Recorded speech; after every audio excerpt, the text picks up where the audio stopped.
Hello students, welcome to your English online class. कैसे हो आप सब? आई होप आप अपनी सेहत का बहुत अच्छे से ख्याल रख रहे होंगे।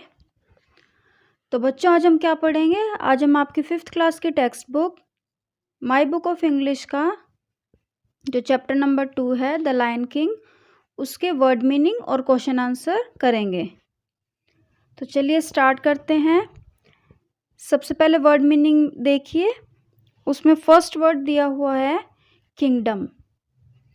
किंगडम क्या होता है बच्चों?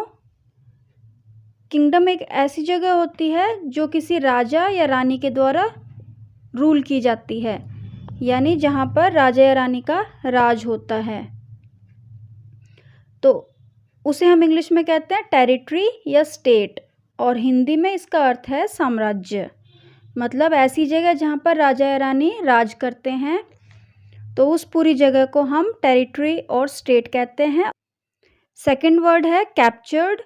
कैप्चर्ड का मीनिंग होता है टुक एज प्रिजनर्स, और हिंदी में अर्थ होता है कैदी।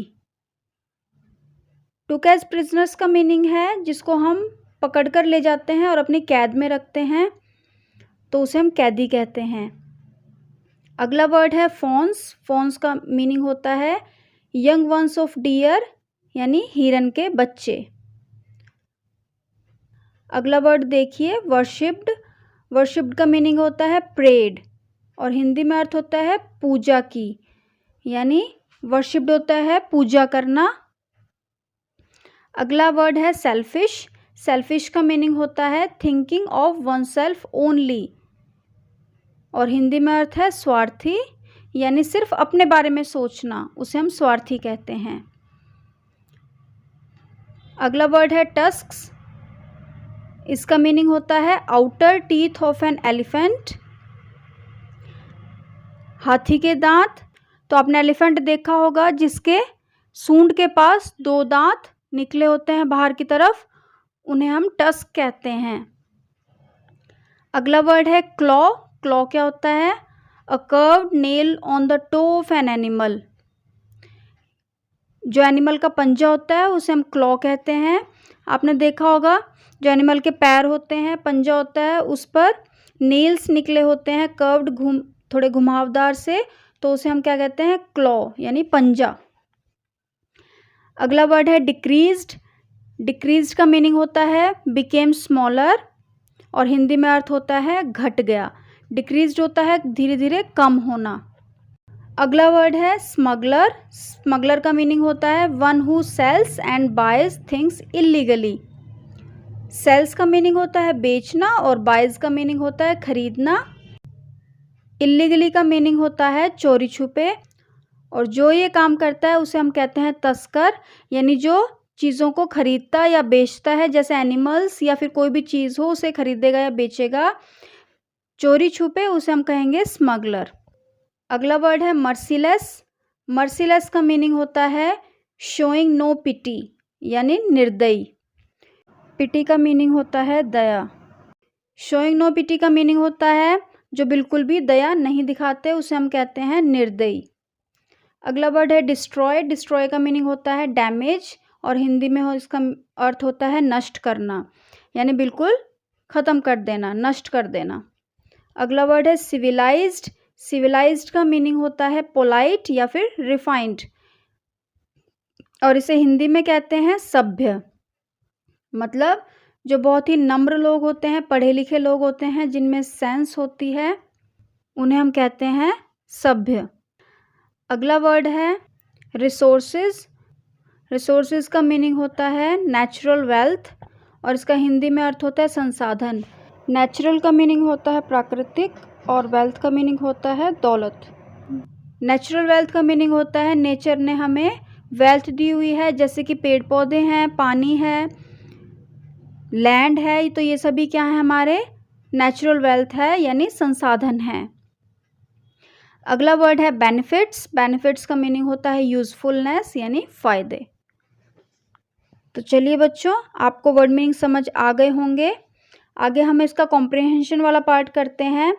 उसमें 2 पार्ट हैं। फर्स्ट पार्ट है आपका, देखिए, which of the following sentences are spoken by the lion king. अब ये क्या कह रहा है कि आपको वो वाले सेंटेंस बताने हैं जो लायन किंग ने कहे थे, स्पोक किए थे, यानी बोले थे उसने, उन पर आपको टिक लगाना है।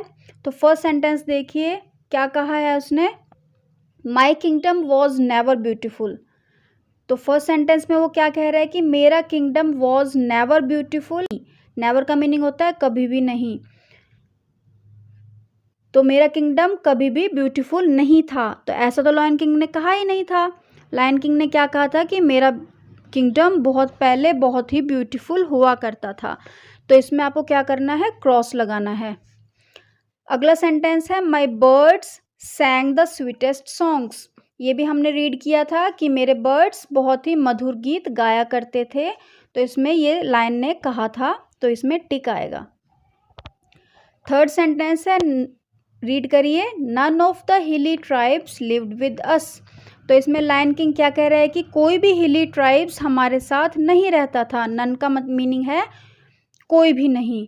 तो हिली ट्राइब्स का क्या कह रहा है वो कि कोई भी हिली ट्राइब्स जो थे, आदिवासी थे, हमारे साथ नहीं रहते थे। तो ये बिल्कुल गलत है। लायन किंग ने क्या कहा था कि बहुत सारे हिली जो ट्राइब्स थे, जो हिल्स में ट्राइब्स आदिवासी रहते थे, वो हमारे साथ रहा करते थे। तो ये भी सेंटेंस आपका क्रॉस में आएगा, क्योंकि ऐसा लायन किंग ने नहीं कहा था। उनके साथ बहुत सारे हिली ट्राइब्स रहते थे। फोर्थ सेंटेंस है, आप साथ साथ मेरे साथ रीड करते रहिए, I was proud of my kingdom. अब लायन किंग ने ऐसा कहा था, याद कीजिए, कि मुझे अपने किंगडम पर बहुत ही प्राउड था, गर्व था। तो ऐसा तो कहा था उसने, तो उसमें आएगा आपका टिक। फिफ्थ सेंटेंस रीड कीजिए, many of my subjects died, यानी मेरे बहुत सारी प्रजा मर गई थी। तो ऐसा भी उसने कहा था, ये भी टिक आएगा। सिक्स सेंटेंस रीड कीजिए, people destroyed the forest in spite of its benefits. People होते हैं लोग, और डिस्ट्रॉयड का मीनिंग होता है नष्ट करना। किसको नष्ट कर दिया पीपल ने, फॉरेस्ट को। इन स्पाइट ऑफ का मीनिंग होता है इसके बावजूद, यानी किसके बावजूद उन्होंने उसको, फॉरेस्ट को, जंगल को नष्ट कर दिया था, बेनिफिट्स के उसके, यानी फ़ायदों के बावजूद पीपल ने फॉरेस्ट को नष्ट कर दिया था। तो ऐसा भी उसने कहा था, तो इसमें भी आपका आएगा टिक। सेकंड पार्ट देखिए, इसमें क्वेश्चन आंसर हैं। तो फर्स्ट क्वेश्चन करते हैं हम। फर्स्ट क्वेश्चन है आपका, how did the forest look before the civilised people came there. How का मीनिंग होता है कैसा, तो how did the forest look, तो फॉरेस्ट कैसा दिखाई देता था। बिफोर, बिफोर का मीनिंग होता है पहले, किससे पहले आपको फॉरेस्ट कैसा दिखाई देता था, the civilised people came there, यानी सिविलाइज जो पीपल थे, सभ्य जो पीपल थे, उनके आने से पहले, केम देयर, वहाँ पर आने से पहले फॉरेस्ट कैसा दिखाई देता था, ये आपको बताना है। तो पेज नंबर 9 पर देखिए, फोर्थ लाइन में देखिए दिया हुआ है, the forest look beautiful with water springs, pools, hills, valleys and many a wonderful scenery. यानी फॉरेस्ट बहुत सुंदर दिखाई देता था, किस चीज़ के साथ, वहाँ पर झरने थे पानी के, तालाब थे, पूल्स थे, पहाड़ियाँ थी, खाइयाँ थी, और बहुत ही वंडरफुल सीनरी थी, बहुत ही सुंदर सुंदर सीनरी थी। तो ये आपको कैसे लिखना है, देखिए आपका बिफोर से स्टार्ट होगा आंसर। क्वेश्चन में देखिए, before the civilised people came there आपको लिखना है, बिफोर से लेके देयर तक। उसके बाद कोमा आएगा, और फिर आपको आंसर लिखना है यही वाला सारा, the forest look beautiful with water springs, pools, hills, valleys and many a wonderful scenery. Second question देखिए, how did the hill tribes look upon the forest. अब इसमें क्या पूछ रहा है कि हिल ट्राइब्स फॉरेस्ट को किस रूप में देखते थे। पेज नंबर 10 पर देखिए, थर्ड पैरा दिया हुआ है, the hill tribes also lived with us, they were happy with what the forest gave them. तो वो बहुत ही खुश थे जो फॉरेस्ट ने उनको दिया था। दे वर्शिप्ड फॉरेस्ट एज गॉड, वो फॉरेस्ट की पूजा किया करते थे गॉड की तरह। तो आपको इसका आंसर कैसे लिखना है, the hill tribes were happy, जो पैरे में दी हुई थी, दे वर हैप्पी था ना, तो वहाँ पर आपको लिखना है द हिल ट्राइब्स, दे की बजाय द हिल ट्राइब्स लिखना है, और बाकी वो सारा सेम आएगा, were happy with what the forest gave them, और उसके बाद दे वर्शिप्ड फॉरेस्ट एज गॉड। यहाँ तक आएगा आपका आंसर। क्वेश्चन नंबर थर्ड देखिए, who were responsible for the destruction of the forest, forest की डिस्ट्रक्शन के लिए यानी फॉरेस्ट को नष्ट करने के लिए कौन जिम्मेदार था। रिस्पॉन्सिबल का मीनिंग होता है जिम्मेदार। तो और इसमें एक और क्वेश्चन पूछा गया है, how did they destroy it, और उन्होंने इसको कैसे डिस्ट्रॉय किया, कैसे नष्ट किया, वो सारा हमें बताना है। तो इसका आंसर देखिए, कौन थे आपको पता ही है, कौन रिस्पॉन्सिबल थे। लायन किंग किसके ऊपर गुस्सा दिखा रहा था, तो सिविलाइज्ड पीपल ने उसके फॉरेस्ट को नष्ट कर दिया था, और उनके आने से पहले वो जो फॉरेस्ट था बहुत ही सुंदर हुआ करता था। तो इसका आंसर क्या आएगा, हु की बजाय, हु तो आपको पता है क्या होता है, कौन, तो उसकी बजाय आ जाएगा द सिविलाइज्ड पीपल, और बाकी वर से लेके फॉरेस्ट तक आपका सेम आएगा, वर responsible for the destruction of the forest. अब जो सेकंड क्वेश्चन इसमें पूछा गया है, how did they destroy it, तो कैसे डिस्ट्रॉय किया था, उन्होंने क्या क्या किया था। पेज नंबर 11 पर देखिए उन्होंने क्या क्या किया था। उन्होंने ट्रीज को कट कर दिया था, एनिमल्स का शिकार किया था, है ना, उनके फ्लैश स्किन, टस्क और क्लॉज के लिए। तो इसमें आपको सिर्फ इतना लिखना है, दे कट ट्रीज, तो सिविलाइज्ड पीपल की बजाय आपको लिखना है दे कट ट्रीज, पेड़ों को काट दिया था उन्होंने। किल्ड और captured animals and birds, animal और बर्ड्स को या तो उन्होंने मार दिया या फिर उनको पकड़कर ले गए थे, यानी कैदी बनाकर ले गए थे। क्वेश्चन नंबर 4 देखिए, pick out words phrases in paragraphs 5th और 6th that show the anger of the king of the forest, यानी आपको पिक आउट करना है, छांटने हैं वो वर्ड्स या phrases that show the anger of the king of the forest, जो दिखाते हैं, शो करते हैं। एंगर होता है गुस्सा, किसका, किंग का, जंगल के राजा का। तो बच्चों वर्ड्स तो आपको पता है, वर्ड्स क्या होते हैं कि जैसे फ्लैश लिखा हुआ है, स्किन लिखा हुआ है, सारे वर्ड्स हैं। और फ्रेजेस क्या होते हैं, ग्रुप ऑफ वर्ड्स होते हैं जिनका कंप्लीट मीनिंग नहीं बनता है, मीनिंग तो होता है लेकिन कंप्लीट मीनिंग नहीं होता है। जैसे इन द मॉर्निंग आपके ग्रुप ऑफ वर्ड्स हैं, इन द और मॉर्निंग, तो उसमें इसका मीनिंग क्या बनेगा, सुबह में, लेकिन इसका कंप्लीट मीनिंग नहीं है भाई सुबह के टाइम क्या होता है, क्या कहना चाह रहे हैं आप। तो ये है आपका फ्रेज, इसका मीनिंग तो है हाँ भाई सुबह, लेकिन इसका ये पूरा मीनिंग नहीं बनता है, तो ये फ्रेज होता है। तो यहाँ पर हमें वर्ड्स और फ्रेज ढूंढना है 5th और 6th पैरे में से। तो पेज नंबर 11 पर 5th और 6th पैरे में देखिए कौन कौन से वर्ड्स, जो लाइन जिन वर्ड्स के जरिए एंगर दिखा रहा है वो हमें बताने हैं। आंसर में देखिए फर्स्ट जो आपका वर्ड है वो हमने लिया है ग्रीडी एंड अनकाइंड, तो हमें क्या कह रहा है कि तुम बहुत ही लालची और निर्दयी हो। तो इसमें सिर्फ आपको लिखना है ग्रीडी एंड अनकाइंड, आपके 2 वर्ड्स हैं।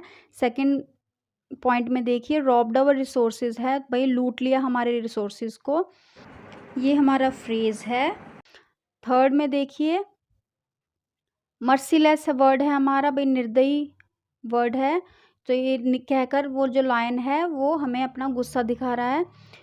फोर्थ पॉइंट में देखिए डिस्ट्रॉयड द फॉरेस्ट, यानी फॉरेस्ट को नष्ट कर दिया है, ये फ्रेज है आपका। फोर्थ जो पॉइंट है वो, और सेकंड जो पॉइंट है वो आपके फ्रेज हैं। फिफ्थ पॉइंट देखिए सॉरी स्टेट ऑफ अफेयर्स, यानी इतनी दुख की स्थिति है, तो लाइन हमसे क्या पूछता है, इतनी दुख की स्थिति क्यों है।